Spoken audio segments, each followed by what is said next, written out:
எல்லாருக்கும் ஹாய். என் பசங்களோட ஸ்கூலில் இன்றைக்கி இண்டிபெண்டன்ஸ் டே செலிப்ரேஷன் இருக்குது. அதுக்கு சிம்பிளான மேக் ஓவர் பண்ணியிருக்கேன். வாங்க எப்படின்னு பார்க்கலாம்.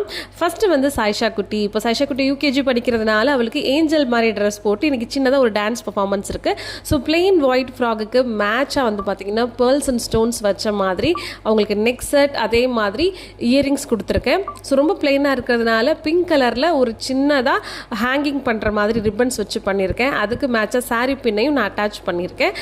கையிலே அதே மாதிரி சிம்பிளாக முத்து வச்ச பிரேஸ்லெட் வந்து அட்டாச் பண்ணியிருக்கேன். ஸோ இதுதான் சாய்ஷா குட்டியோட சிம்பிள் இண்டிபெண்டன்ஸ் டே லுக். அடுத்தது வந்து ஹிந்து குட்டியோட சிம்பிளான இந்த இண்டிபெண்டன்ஸ் டே லுக்கு தான். ஸோ ஹிந்து குட்டி இப்போ நர்சரி படிக்கிறதுனால இவளுக்கு வந்து இண்டிபெண்டன்ஸ் டே ரிலேட்டடான இந்த national flags, national animals, national birds, அந்த மாதிரி ஏதாவது ஒரு விஷயம் வந்து பண்ண சொன்னாங்க. ஸோ நம்ம நேஷ்னல் ஃப்ரூட் வந்து பண்ணலாம் அப்படின்னு சொல்லிட்டு தான் இந்த மேங்கோவை சூஸ் பண்ணோம். இது வந்து நமக்கு வெளியவே ரெண்டலுக்கு வந்து நாங்கள் இதை எடுத்தோம். இது வந்து 200 ரூபி ரெண்டலுக்கு. திருப்பி நம்ம கொண்டு போய் ரிட்டர்ன் பண்ணணும் வாஷ் பண்ணிவிட்டு. ஸோ இந்த மேக் ஓவர் ஹிந்து குட்டிக்கு எப்படி இருக்குது அப்படிங்கிறத மறக்காமல் கமெண்ட் பாக்ஸில் கமெண்ட் பண்ணுங்கள், லைக் பண்ணுங்கள்.